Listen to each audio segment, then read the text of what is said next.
Mr.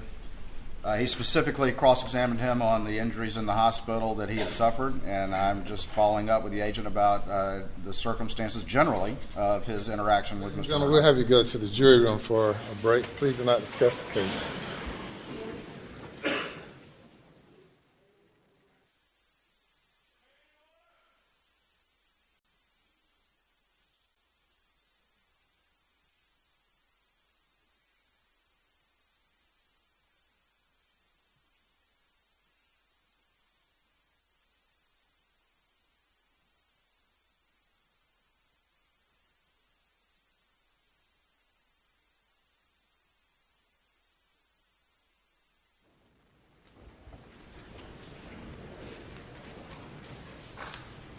Everyone, be seated, please. What's the nature of the objection again, Mr. Harpootlian? Your Honor, there's several bases. One, that was a leading question, but if you get past that. Secondly, we had an agreement, which he complied with on direct examination, to have him say what happened there in summary fashion and not go into a quoting piece, even though we believe, and if you look at these medical records, he's showing positive for barbiturates and opioids, many of which were administered by the hospital. We believe the doctors will say he was not competent to give any sort of voluntary statement. And he was not advised of Miranda warnings. He wasn't in any way, obviously wasn't in custody. But we believe that we're entitled to a hearing on competence to give a statement if he's going to go further on this. And to do so, we're going to need the doctors from Savannah here to testify what his condition was. So perhaps we should adjourn this and come back on Tuesday or Wednesday of next week to finish it. Your Honor, the sum total of my questions was specifically in response to the cross-examination. I was not going to ask him to go back to to relate what he related to Agent Kelly, which again they had already agreed for us to do in summary fashion. It was simply going to be questions that he was not in custody. He was voluntarily agreed to talk, and his questions were subject matter appropriate, and he appeared to understand the questions. That was going to be the extent of it, and it was in direct response to their putting in the records and discussing the injuries that are reflected in those records. That was the extent of my questioning, not to reiterate the summary to which, frankly, they had already agreed to allowing us to do, which we did yesterday. If that's all he's going to ask, I withdraw my objection. All right, very good. Let's bring the jury in. Stand and get a stretch. Yes, sir. That's what we're agreeing, if that's all he's going to ask. But if that question leads to another question, leads to another question. So stand for a few moments.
Thank you.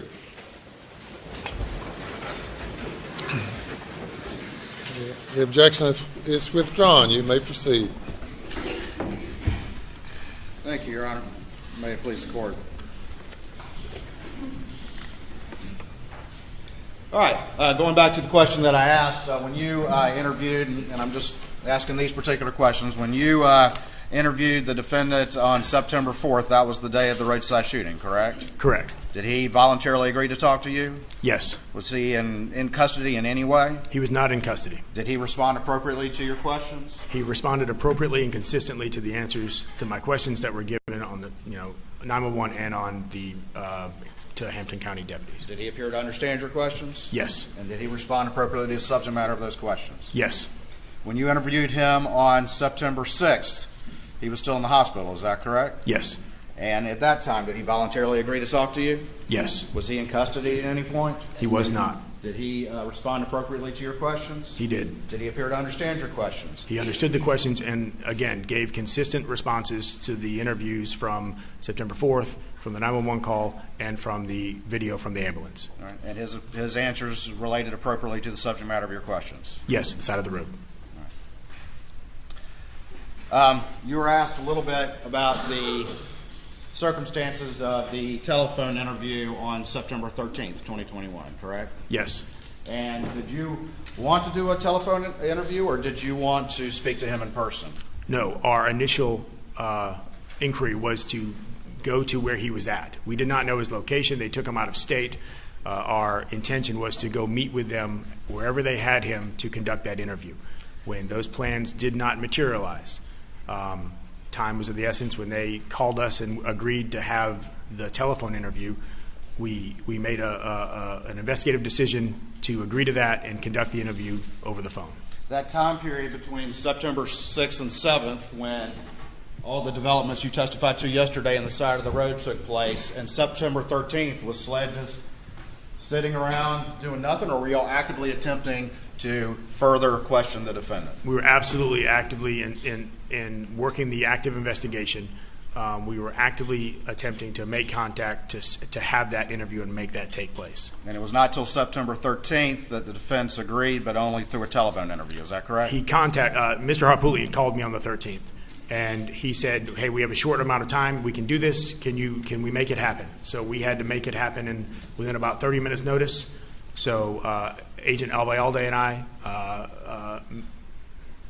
got to a place where we can conduct the interview, and the interview occurred. And when y'all had that phone interview that the jury heard yesterday, at the beginning, they put limitations on the subject matter of what could be discussed. Yes, they advised that they would only discuss the side of the road shooting, that the Moselle incident, and the financial crimes were off limits. Ultimately, some financial information was discussed. Is that correct? That is correct. But Moselle never was. Is that right? Correct. You were asked about ultimately when he was taken into custody. Is that correct? Yes. Do you remember roughly what date that was? I don't have the booking paperwork. I don't remember what specific date.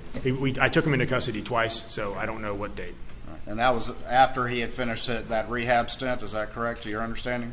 Yes, we took him in custody once on the Alameda property. We also took him in custody a second time when we went to Orlando to extradite. Well, what you were just asked about by Mr. Harpootlian, when he returned to South Carolina, that was the first time ever that he had been taken into custody. Is that correct? Yes. And that was for charges related to the side of the road? Yes.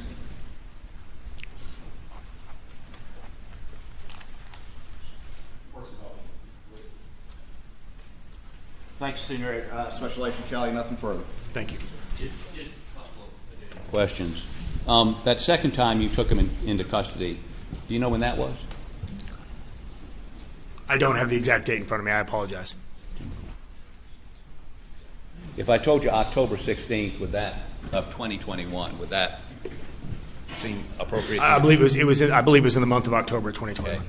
And tell this jury, how long has he been out of jail since October 16th of 2021? I mean, did he make bond? I don't believe so. No, he Okay, had. so he's been in jail since October 16th. Objection 401, Your Honor. Objection sustained. Well, what opportunity has he had since October 16th of 2021 to manipulate witnesses, to manipulate evidence, to manipulate anything in this case? What opportunity? Go ahead. There's an objection. I'm sorry, what's this objection? Objection 401, Your Honor. And response. Well, Your Honor, no question he's been in jail since October 6th. Your legal response to the objection. I The don't understand. 401 is the objection, relevance, and your response. My response is that they have him, they're trying to portray him as this manipulative Your Honor. person, and he's not got the ability to manipulate anything after October 16th. The objection is sustained. That's not relevant.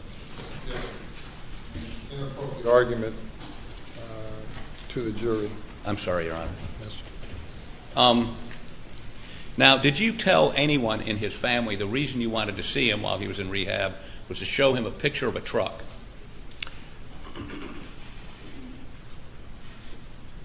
The conversations about the picture of the truck, we obtained the picture of the truck on and around. Excuse me, if you would just answer yes or no, and then you can explain your answer.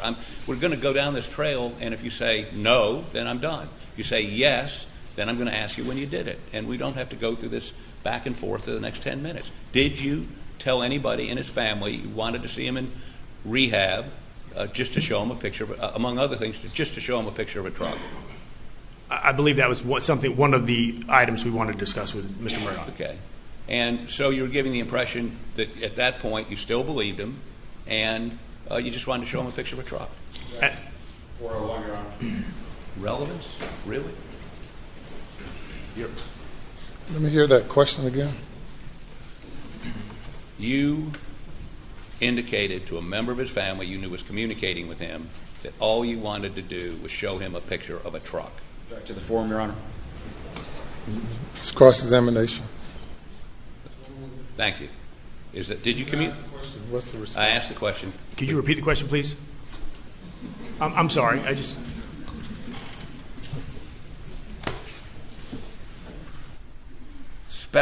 you a senior special agent? Yes, sir, I am. Senior Special Agent Kelly, did you communicate to a member of Mr. Murdaugh's family, Randy Murdaugh, that all you wanted to do was show him a picture of a truck? That was paramount to you, and that's what you communicated to Mr. Murdaugh. Objection 401, Your Honor. Objection is overruled. The question you just asked me is that, and I responded to, that was one of the things. That was not the only thing. You know, we knew the identity of Curtis Smith. We knew the truck that Mr. Smith. I didn't ask you what else you knew. I asked you. Ask the witness to be allowed to complete his answer, Your Honor. Okay. You may continue your response. We wanted to meet with Mr. Murdaugh to show him images of the truck. We wanted to show him to see. At this point, we suspected he was not telling the truth, and we wanted to see if he would continue to not tell it, to continue to lie to us about not knowing the existence of Curtis or the truck, or if he would, show some type of clarity. And so, and this goes to sort of the same issue. When you wanted to see him, with the exhibits I just introduced. Okay. When you wanted to see him and you contacted me, I indicated he was in detox, right? Objection sustained. Were you aware that he was in detox in Atlanta? I was aware that he was out of state, and based on the information you told me, and I took you at your word, that he was seeking treatment in an out-of-state facility. Okay. And did I indicate to you, or did anybody indicate to you, in detox you need an uninterrupted period to get off the drugs? I believe that is what you explained to me. Okay. And that he wouldn't be competent to communicate until he'd been, there was some hospital records, maybe I walked away with him. He would not be competent to speak with you until the doctor said he was competent, right? On the morning of, on the September 4th incident, he consumed opioids that morning. He was not detoxing or coming off those drugs. He did not appear to be under the influence of any narcotics. When we met with him in the hospital, he was on his cell phone, he was walking, he was talking, he was coherent. He was the victim of a crime, the only witness that we were aware of for that crime. So we obtained a statement from him so he could tell us what happened. You would concede he'd been shot in the head. I don't want to plow old ground, but he had a head wound, fractured skull. Asked and answered. Objection sustained. Okay. Did you ask a doctor if he was competent to speak with you? Again, those medical records, the doctors would That's not. not what I'm asking you. I'm asking you if you talked to a doctor and said, is he competent to talk to us? Did you do that? Mr. Harpootlian, Would you just say yes or no, and we can move I'd on? like to ask the witness allowed to answer the question and object to the form. Let me answer the question, yes or no. could you repeat the question? Did you speak to one of his physicians or any medical personnel and ask them if he was competent to speak with you in the hospital? I did not. Okay. Now let's look at part of the records that are in evidence. And there was drug testing done on this day, correct? Again, they did not discuss with me his medical records. Mr. Harpootlian, they didn't talk to me about his medical records. And you didn't ask them, did you? Did you ask them? The testing that was Did being you done- ask them? We did not ask to discuss Okay. specific aspects of Mr. Murdaugh's medical condition.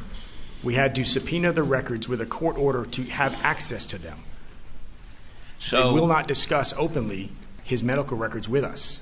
Did you ask a doctor? I'm just repetitive. But if you had asked a doctor, they would have told you, according to these records, that he was positive for barbiturates and positive for opioids, would they not? They would have told us they.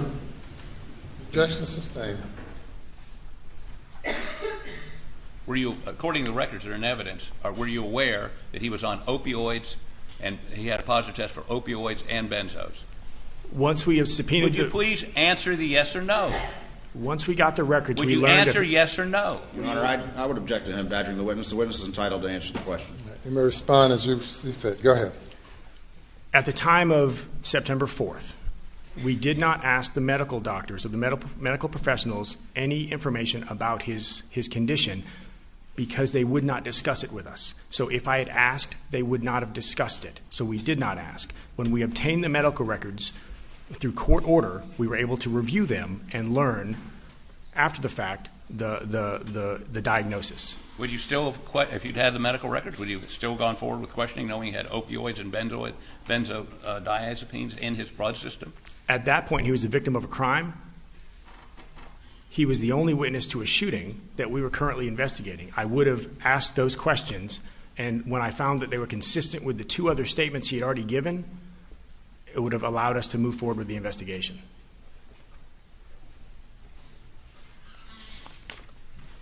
Beg the court's indulgence.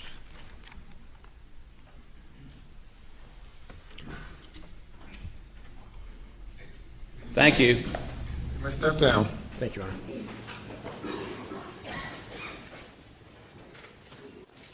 Let me call your next witness. May it please the court, Your Honor. The state calls Special Agent Peter Rudofsky.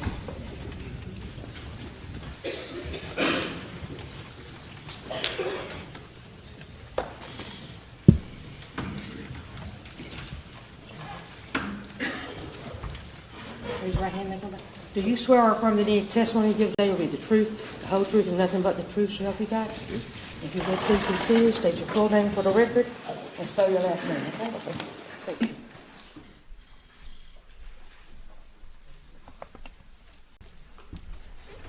Special Agent Peter Rudofsky, that's Rudofski, and it's pronounced Rudolph and then ski. All right, Special Agent Rudofsky, how you doing today? I'm doing good. How are you? I'm good. If you would, tell the jury just a little bit about yourself. Give us a little quick history of where you grew up, where you went to school, and how you ultimately ended up with your current position. I'm originally from Oakland County, Michigan, Metro Detroit area. Became a reserve deputy in 2015, a reserve officer with Bay City Department of Public Safety while I was attending Saginaw Valley State University to get my bachelor's degree. And then went on to work at Oakland County Sheriff's Office as a special deputy. Graduated in 2017 at Saginaw Valley State University with a criminal justice degree. And then in 2017, moved to South Carolina, worked for the Department of Public Safety. In 2020, came to the South Carolina Law Enforcement Division, where I am currently. Began in the undercover vice unit, worked in the undercover vice unit until October of 22, where I currently am a special agent assigned to investigative services. All right, and that was when again? That was October of 22 is when I have my new position. At some point in that position in SLED Investigative Services, did you get involved in the investigation of the murders of Maggie and Paul Murdaugh at Moselle? I did. November of 21 is when I was brought on to assist the Low Country region with this case. November of 21 or November of 22? 21. And let's talk a little bit more just about some of the experience you've had as a law enforcement officer. Have you had any experience with or had any training with using the FBI CAST program? I did. I took a basic 16-hour cell site analysis course, which allowed me to use their system CAST Viz, which is what if you saw Matt Wild's presentation, the mapping system and the plotting, it allows me to use that system and kind of do a basic level operation of it. And what has been your primary focus of your involvement, at least in the investigation after you got involved in November 2021? And to be fair, that was November 2021. You were not working in investigative services when Moselle event happened in June of 21. Is that correct? That is correct. So when you came on in November of 21, what's kind of been one of your main focuses and main assignments? The main focus was to take all of the various forms of data. There's, a lot of phones, a lot of different data, and take all of that and put it into a readable timeline that you could start from, the beginning of the day to the end of the day and see everything with all those different phones and different, media sources all in one document. All right. Stand by for me just real quick.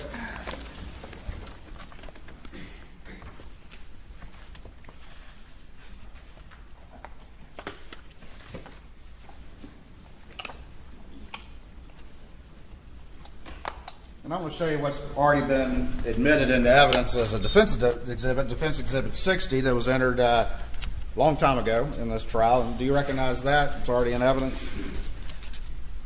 I do. All right. And what is that? Tell the jury what that is, please.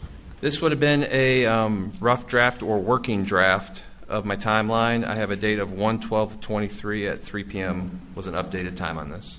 All right. And that was, who prepared that document, though, that was put in by the defense? This was prepared by myself. And was that provided to the defense a week or so or sometime prior to trial?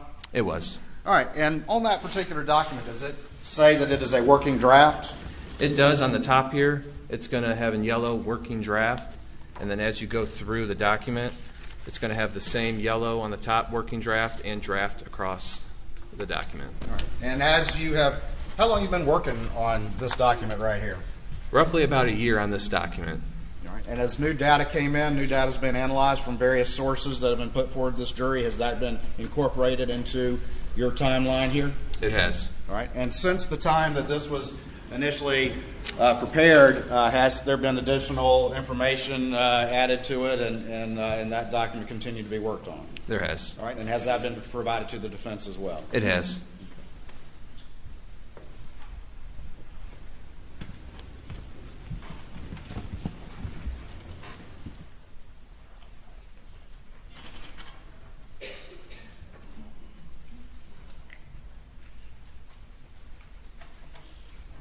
I'm going to show you what's been marked as States 520 and see if you recognize this document.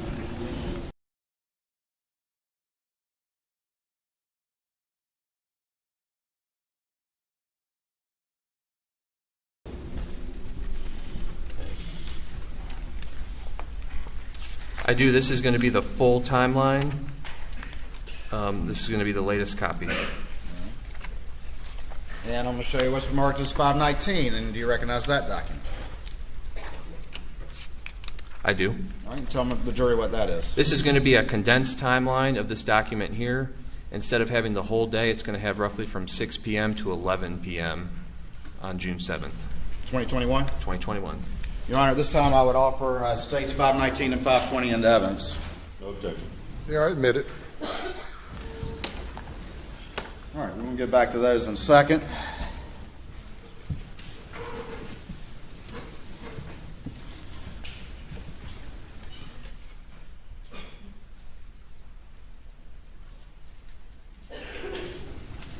All right, now you mentioned before that you had some training in using the FBI CAST program. Is that correct? That is correct. And during the course of this investigation, actually fairly recently, did additional information come in related to what you've been working on? That is correct. And explain that to the jury. What information came in? So on Friday, I received a call. Which Friday? Would have been last Friday, from Attorney General Conrad, that GM discovered some new data. I initially did a search warrant back in March of last year. No data was returned to us from OnStar. We get a call saying that they have data and that they're going to be sending it to me. I received an email on this past Saturday with 3 Excel files of data from GM. All right, and tell the jury generally what was that data. There was a lot of data in it. Mostly it was a lot of latitude and longitude plots. There was speed data in there, and a lot of data that when you start your car up, you might see like your engine lights and all that, those codes and stuff. A lot of the codes was on the data. All right. And for what vehicle was this for? This is for the 2021 Suburban, driven by Alex Murdaugh. Had GM previously responded to law enforcement inquiry that there was no such data? That is correct. All we got was basic subscriber data for OnStar. And when had they responded with that information? I believe it was March 18th Of of 2022. 2022. Yes. And then during the course of this trial, they contacted and said, oh, wait, we found something. That is correct.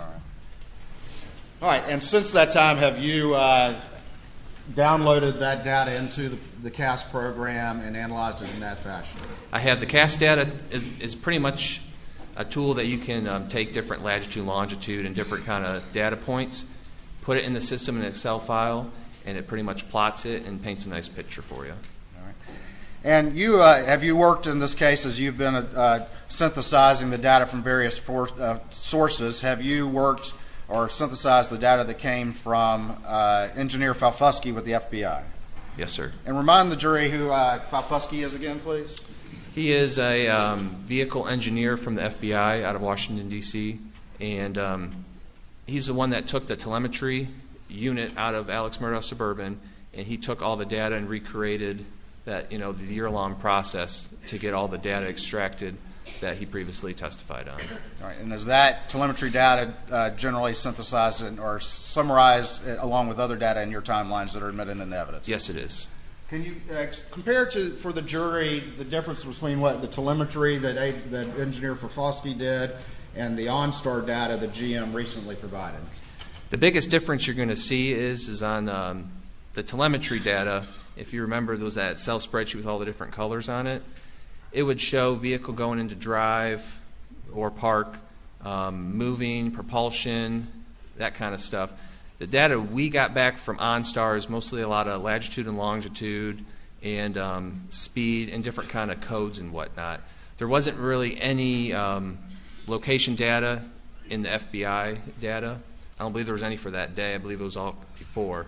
But we have mostly, GPS coordinates and whatnot. That's the biggest difference that you're going to see between the reports. All right. And was the OnStar data recently received generally consistent with the telemetry data that had been developed by the FBI and Falfusky? It was. Just more specific? Just more specific. All right. I'm going to show you what's been marked as States 524 to this trial and see if you recognize this document. I do. All right. And tell the jury what this is, please. This was a presentation I created that is based on the GM OnStar data that was received last week for 6/7 of 21 for a 2021 Chevrolet Suburban. Your Honor, at this time I would offer in the evidence States 524. Submitted.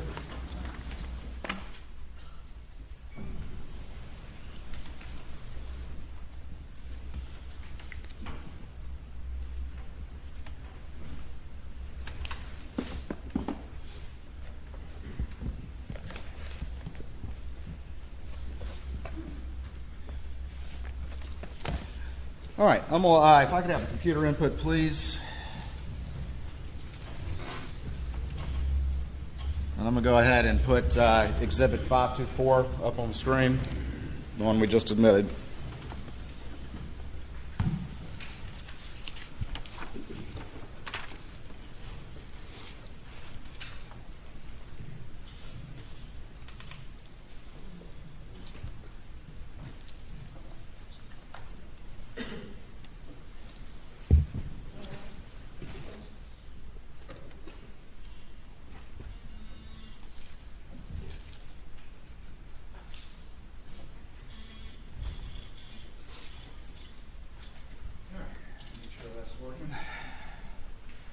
All right. Is this the 524 exhibit we just put into evidence? That is correct. All right. And that's your name up there, and it's got the CAS program and everything. Is that right? That is correct. All right. Moving on to this next slide. And can you see all right up there? I can. All right. If your little screen becomes hard to see, just let me know, and we can have you come down here and look at the big one. All right. What's up on this slide? Tell us what this represents to the jury. What you're going to see up on the slide is going to be 3 file names that were received from GM. These are all 3 Excel files. This is what they were labeled to us from GM. And what does this slide reflect? This is an overview. Do you mind if I step down? Yeah. To point out? This is going to be an overview slide here. Top point is going to be Moselle, the Moselle House property. Bottom left, we're going to have Hampton. Far right is going to be Alameda. There are 4,820 data points that make up these lines here. When you zoom in a couple more slides, you're going to see the individual dots. This is kind of like an overlay of all of those dots. Right. But just for reference, that's where we're at in the map. And just very quickly, tell the jury, when we're talking about these dots, is that what the CAS report did? Is plot the dots based on the data provided by GM OnStar? That is correct. Each dot is going to represent a latitude and longitude. Did you have to manually enter in all 4,820, or how does that work? I did not. The nice thing about the CAS system is it takes the Excel, you put it all in an Excel spreadsheet, and it does all that for you. Kind of like Google Earth would do in comparison. All right, this next slide, what is that? This is the same slide. It's just showing on a different, the last one was like a Google Earth kind of view photo. This is just a regular like map photo. It kind of just says, the location's a little bit easier to read. You got Hampton, Alameda, then you can see Islandton. All right. Go on to this slide. Is this just a general representation where you can see some of the individual dots? This is going to be the general overview of Moselle. Each little dot is going to either have a single set of data points or multiple set of data points. And this is for the whole day. This is not just for a certain time period. This is going to be for the whole day of June 7th, 2021. All right. And then again, generally, what does this represent? This is going to represent in Hampton around the law firm. Each dot is either a single set of data points or multiple set of data points. It's just kind of a zoomed in photo from what we saw previously. And that's the defendant's former law firm? That is correct. All right. And what does this represent? This is going to be the Alameda property that's been referred to previously. And this is just showing an overview of all the dots for that day. All right, we're about to get in some slides that have very specific references to dots. And just generally, what are you about to go through with the jury as the specific data points that you're about to relate to them? So for this presentation, we're going to go through all the different drives that occurred that day. You're going to have a data point in a slide that's going to show you the beginning, a couple slides during the drive, and then at the end. And we're going to have a couple different drives that we'll be walking through. All right, now we're at this slide. What's the title of this slide? This is Alex leaving for work. All right, and tell the jury, what image do we see right here on the screen? So what you're looking at, this is going to be the property 4147 Moselle Road. This is going to be the main entrance, and you can see underneath the little box is going to be the house. You're going to see on the date, it's going to say June 7th, 2021, and this plot is going to be 120647. Is that what time the Suburban got underway, according to the GM OnStar data? That is correct. It does match up. Right. Moving to this next slide, what does this represent? This next slide is representing his vehicle making a right onto Moselle Road during his drive. All right. What time is that? The time is 12:07:40 p.m. All right. Come on down here, if you would, just real quick. And explain to the jury this box, and in particular, if there's a little arrow on this box, point that out to them so that they can understand specifically what's being referenced with the blue and white box. So anytime you see a blue box here, it's a little hard to see, but the little kind of triangle down here, that's where it's pointing to on which red dot it is referring to. So anytime you see the box, look for that little triangle, and that's going to tell you the area that the vehicle, the latitude and longitude, correlates with. All right. We'll have to borrow the stick real quick. So this little blue triangle right there is what we're talking about? That is correct. And it's pointing to that little red dot there. Is that right? That's correct. And we're not going to go through all 4,820 dots, but just representative dots of these various trips. Is that correct? That is correct. All right. I just want to point out quickly, you might see a couple other data points. That could be for another trip. You know, sometimes they have the same latitude and longitude, but different times. So you might see a couple different data points, but that's the explanation for that. All right, and then the one that's highlighted, though, is the one that's the information is being referred to right there. Is that correct? That's correct. And right here we see what? We see June 7th, 2021, All right, and then- 12:07 and 40 seconds p.m. All right, thank you.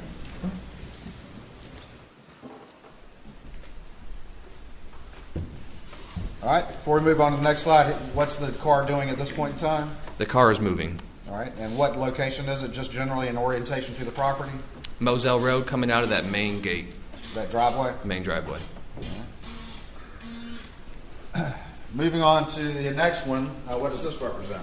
This is 12:07:42, and this is representing, you're going to see a mile per hour is going to be the new line that just showed up. And this is showing 12 miles an hour the vehicle's traveling. Generally on these blue boxes is the little arrow at the bottom. Is that kind of in the center bottom in most of these little blue and white boxes? That is correct. All right, and some of the entries have a miles per hour reading. Is that correct? That is correct. And that's being recorded by the vehicle and by GM OnStar? And it's being uploaded to their servers. All right, and so what was the speed of the defendant's vehicle at this time? Approximately 12 miles an hour.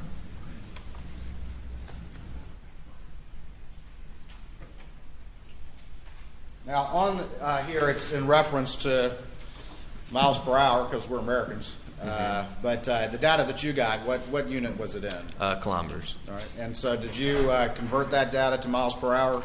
In an Excel spreadsheet, yes. All right. And just plugged in what the conversion is, and it converted to miles per hour. Yep, you do the equal sign, then you do the conversion, and it converts for you. All right. All right, going on to this next slide. Is this still on the trip that morning to the or that afternoon to the law firm? That is correct. All right, and very quickly tell the jury where we're at. We are still on Moselle Road. We're past the Godley Farms Road, which would be another reference point. And that's the residence up here at the top? That is correct. All right, that's the kennels way up at the very top? That is correct. All right, what is the date and time of this reading? 12:08:30, and that is showing approximately 55 miles an hour. Okay.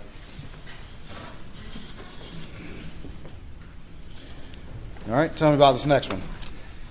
This is still on the drive to the law firm. This is showing at 12:16 on the dot, and we're showing approximately 60 miles an hour driven. All right. And where is the arrow on this particular one? So on this box, the arrow is actually going to be on top, and it's pointing to one of the data points. The speed again? Approximately 60 miles an hour. Going on to slide 13 for the record, what does this reflect? This is reflecting coming into Hampton to the law firm.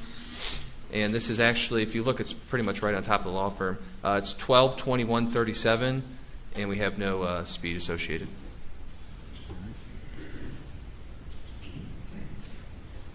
All right, and then the next slide, slide 14. This is 12:24:06 with no speed reported. This is when he's arriving. This is the last data point I could find. All right, so he's arrived at work at that time, correct?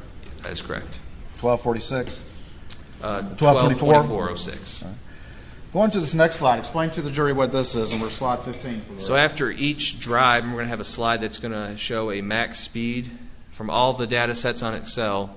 The max speed for his drive from Moselle to the law firm that morning was 12:13:19. The max speed was 65.8 miles per hour, and the average speed of that whole drive was 37.24 miles an hour, and that time was at 12:13:19 during his drive. All right, we're moving now to slide 16. Tell the jury what this represents. This one's going to represent Alex leaving work at the law firm, heading to his house. It shows at 6:24:18, and it shows him going 8 miles an hour, just starting to leave. All right, PM? PM. And the speed? Approximately 8 miles an hour. Going on to slide 17. This one's showing at 6:26:54 p.m. It's showing his Suburban going approximately 42 miles an hour on his drive home. The arrow is going to be on the top right. And it the might speed? be cut off a little bit. 42 miles an hour. All right, and then is that the arrow right there? That is correct. All right, at the top, The top of the screen. about 42 miles an hour. That is correct. Slide 18, what does this reflect? This is going to reflect at Alex arriving home at 6:42:54 with a miles per hour of 0. This is one of the last data points that without speed. 6:42 p.m. arriving back at the residence, That is correct. and the arrow is pointing to what? The residence. A little bit to the side, but it's the residence right there. All right, and tell the jury now on slide 19, what does this represent? So this is going to be from his drive home from the law firm to Moselle. It represents at 6:34:01 during his drive. The max speed obtained was 54.4 miles per hour. The average speed during this drive was 41.39 miles an hour. And you can see the location somewhere off of, I believe, 63. Driving home, what was his max speed? 54.4 miles per hour was the max speed driving home. All right, slide 20. All right, so now we're at where Alex is leaving for Alameda. This is going to be 9:07:06 p.m. Okay.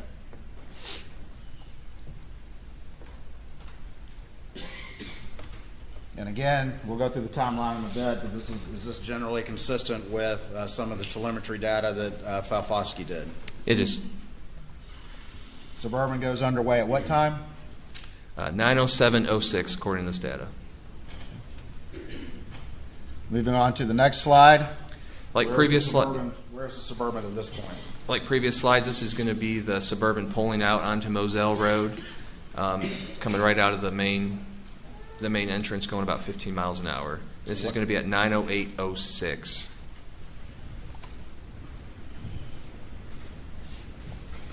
What do we have right here? This is going to be 9:08:18 with speeds approximately 37 miles an hour. Where's the Suburban heading at this point? Towards Alameda. All right, slide 23. We have a reference point here. Can you explain what that is to the jury? So the orange dot, that's going to represent approximately where Maggie Murdaugh's phone was located the following day on June 8th, 2021.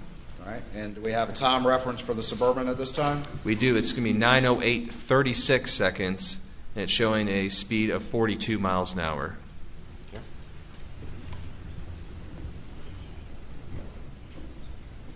Moving on to the next one. Tell the jury what this is. In the grayish white looking box, you can still see the little circle where it says Maggie Murdaugh's phone location, and right under it's where the pinpoint's going to be. It's going to be 9:08:36, 42 miles an hour.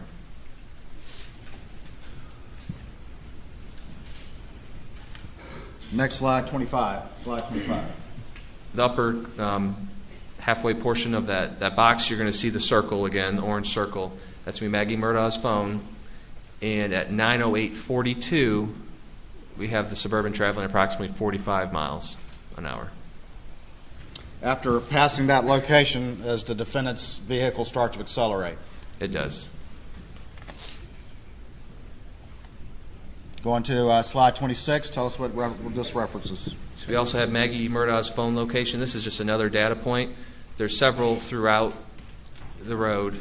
This one is showing 9:08:54, 44 miles an hour. Slide 27. This is going to show you another overview of this data point in location to Maggie Murdaugh's phone. 9:08:54, 44 miles an hour. Slide 28. This one's further down the road past Godley Farms Road, just for a reference point. This is 9:09:06, traveling 48.6 miles per hour. Slide 29. This is another data point in reference to where the phone location is. 9:09:18 p.m., traveling 49 miles per hour. And slide 30. This is going to be another data point at 9:09:18, traveling approximately 52 miles an hour. Slide 31. This is also going to be another one on Moselle Road, coming up to Dobson Road. It's going to be 9:09:24 p.m., traveling approximately 52 miles an hour. And then slide 32. This is also going to be another data point on that road, 9:09:42, traveling approximately 54 miles an hour on Moselle Road. All right, going to slide 33, has our sort of map orientation changed? It has. This is still on the drive to Alameda. I believe this is going to be 63 or Snyder's Highway or Walterboro Highway. This is at 9:13:30 p.m., showing a speed of 68 miles an hour on that drive to Alameda. All right.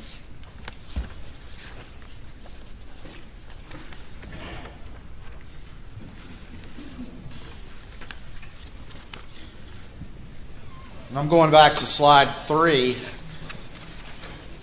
Do that real quick.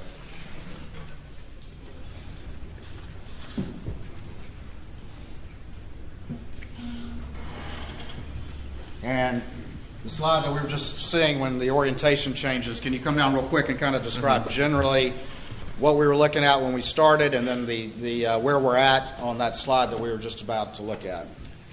All right, so where we started on this drive would have been right up here, 4147 Moselle Road. 4147 Moselle Road. This would have been Moselle Road that we just showed all those data points. Would have made a right onto Dobson Road and then a right onto 63 Snyder's Highway. It's approximately somewhere around here on Snyder's Highway where that data point we just looked at. All right, returning to slide 33. All right. And right there is going to be approximately where the data point is at. Okay. And what's the speed there? 68.7 miles per hour. All right. Going on to slide 34. This is going to be at 9:14:36, showing an approximate speed of 69.4 miles per hour. And it's going to be on the top portion. All right, moving on to slide 35. This is going to be at 9:16:48, showing approximately 70 miles an hour. It's going to be the top portion of your screen here, coming into Varnville. All right, and down at the bottom center of the screen, what is that? Right here. That is going to be the Alameda property, and just to reference, this is going to be coming into Varnville. All right, right here, what do we have on slide 36? This is going to be the Alameda property. You can kind of see it behind the other record part, but it's showing at 9:22:06. His Suburban's pulling, making a left into the Alameda property. Slide 37, what do we see here? First of all, orient the jury as to what the map image reflects, and then describe the data point, please. So the map image is going to reflect, you're going to make a left into the driveway. There's a railroad track, I believe here. It's a curved driveway coming in, and then right here is going to be the house.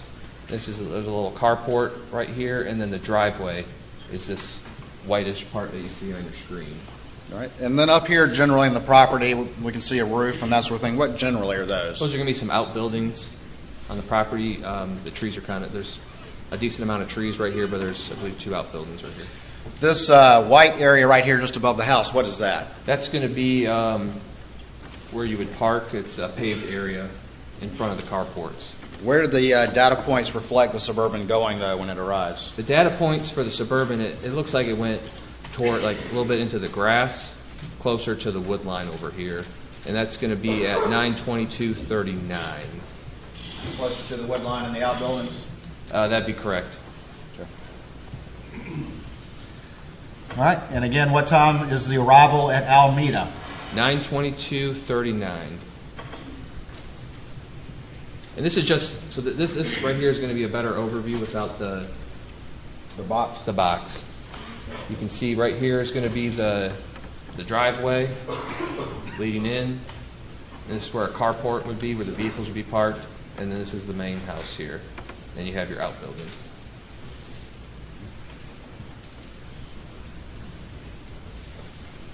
Right here we have kind of a line of data points right there in the grassy area behind the house. We do.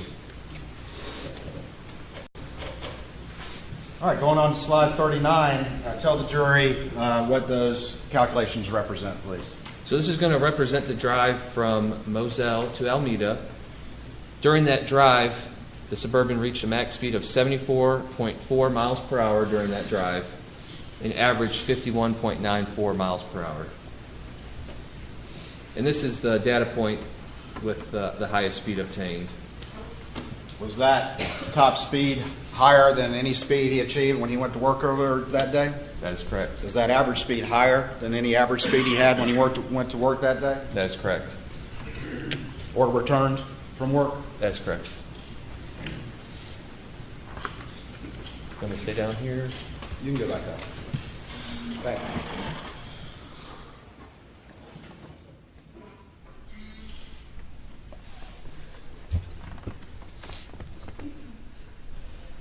That max speed again is what on the trip to Alameda?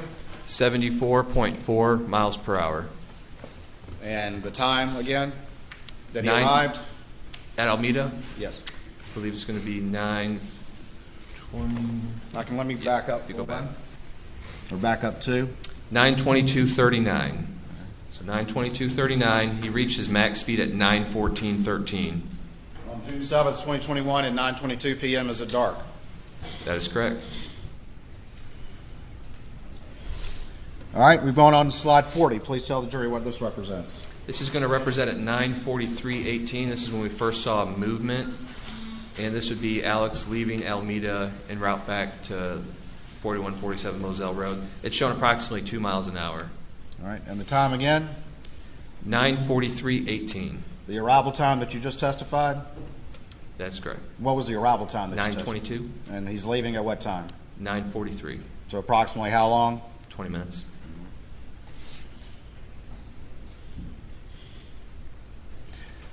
Going on to slide 41, let me ask you this. Does the data reflect that that the car pauses for a period of time while in that driveway area of Alameda? It does, about halfway between on the driveway. Come on down and show the jury if you will. I just sent you back. I'm sorry. So halfway during on this. So this is the driveway right here.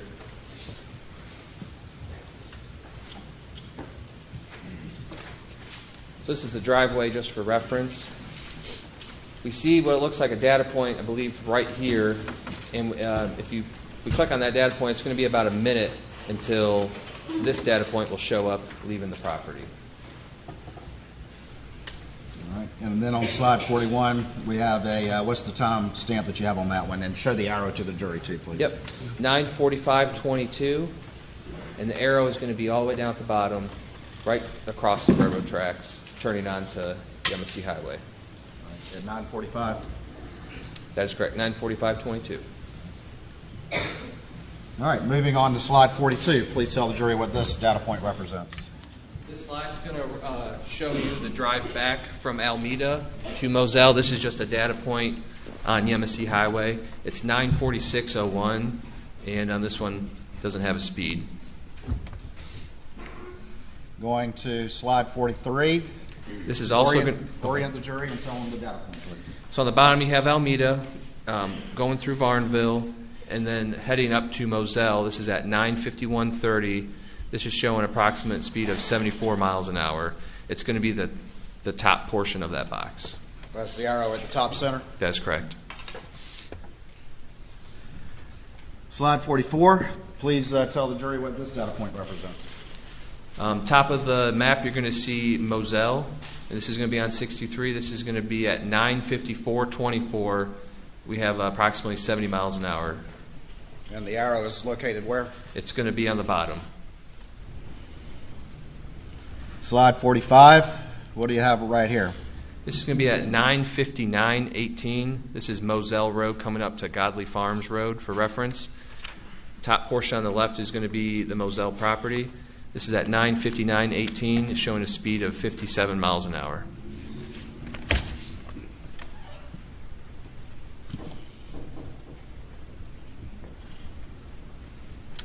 All right, we've moved on to slide 46. Tell me about that one, please. So this is going to be the arrival into Moselle. This is showing 10 o'clock on the dot, showing 7 miles an hour, making a left into the main driveway. 10 o'clock on the dot. That is correct. And slide 47. This is about 30 seconds later. This is 10 o'clock. This is about halfway down the driveway of the main house, showing 22 miles an hour. All right. Slide 48. Tell the jury about the calculations reflected on this slide. So this is going to be from his drive back from Alameda to Moselle Road. The max speed that was obtained during that drive was at 9:51, 43 seconds, was 80 miles an hour. The average speed was 46.52 miles an hour during that drive. Is that average speed going to also, though, include that minute where the car paused at the driveway in Alameda? That's correct. The top speed was what? 80.16 miles an hour. And at this time period, would it have been dark outside? It would. Let me ask you this. You're a law enforcement officer that works in this area of the state, correct? That is correct. And have you, during the course of your law enforcement career, have to respond to emergencies or call for services and that sort of thing? That is correct. All right. And this particular road that we've been talking about, these roads, have they recently been paved? They have. And was that after the murders occurred on June 7th, 2021? They were. Or were you familiar with the condition of the roads and what they were like on that route prior to them being repaved? I am. All right. And tell the jury what running code is. If you have an emergency or a call for service, an emergency, what is running code? Running code is where you activate your blue lights and siren, and you go above the posted speed limit at a safe fashion to get to your arrival in a safe manner. That's when the cops turn on the lights and they're heading to the scene. Yep, blue lights and sirens. All right. And you're traveling as fast as you possibly can and still be reasonably safe. Is that correct? That is correct. And have you had call prior to this road being paved to run code down that road? That's correct. All right. Would you at night, or did you ever at night, on the roads as they existed at the time of June 7th, 2021, run in code with your lights on, run 80 miles an hour down that road? I would not, no. And why not? Tell the jury why not. Due to the time of night, the heavy deer population out there, as everyone could probably see, I mean, deer will run out all the time, and especially with all your lights, it attracts the deer. So it's actually worse having your blue lights on sometimes. The deer actually are kind of attracted to that light. And then also the road conditions. The road was, was a lot of potholes. And was the defendant's top speeds on both the trip to and from Alameda in excess of any max speed in his trips previous in the day? That'd be correct. Posted speed limit is 55 on 63.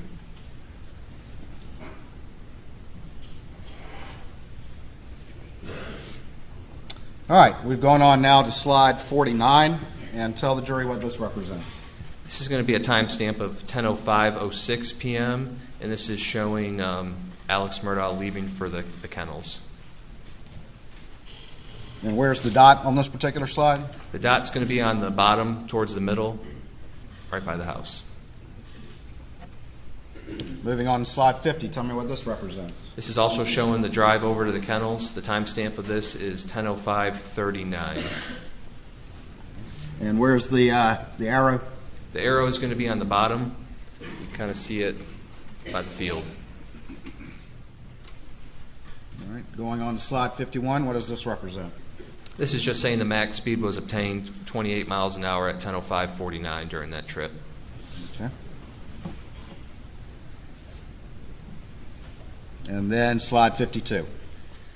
This is showing the Suburban arriving at the kennels, 10:05:57 p.m.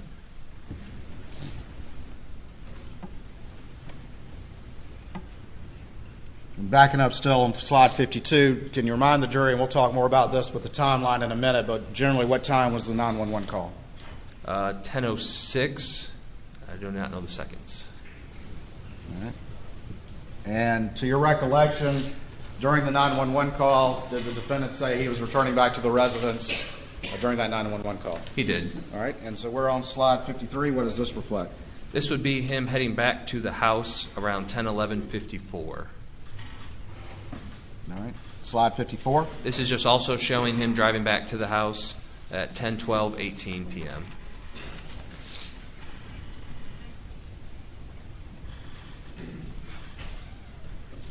Slide 55. This is just another slide at 10:12:30 p.m. showing 32 miles an hour. And where's the dot? The dot is going to be on the bottom, and it's going to be on the main drive to the house. Slide 56. This is going to be at 10:13:54 showing 2 miles an hour, and it's right next to the house. All right. Slide 57. This is just showing on that max speed from going from the kennels back to the house was at 10:12:19, and the Suburban reached 35.78 miles an hour approximately. Slide 58. This is just showing the drive back down to the kennels. This is during the 911 call at 10:14:30 p.m., showing approximately 24 miles an hour. And then the final slide in this exhibit, what is that? This is just showing the max speed at 10:14:25 of 30 miles an hour during that drive. Does that complete your placing of those GM OnStar data points into the CAS program and these slides that you relayed to the jury? It does. Your Honor, I'm about to move on to another exhibit that's lengthy. This might be a good time. I would request or suggest a break at this time. All right, ladies and gentlemen, we'll take a break at this time. Please do not discuss the case.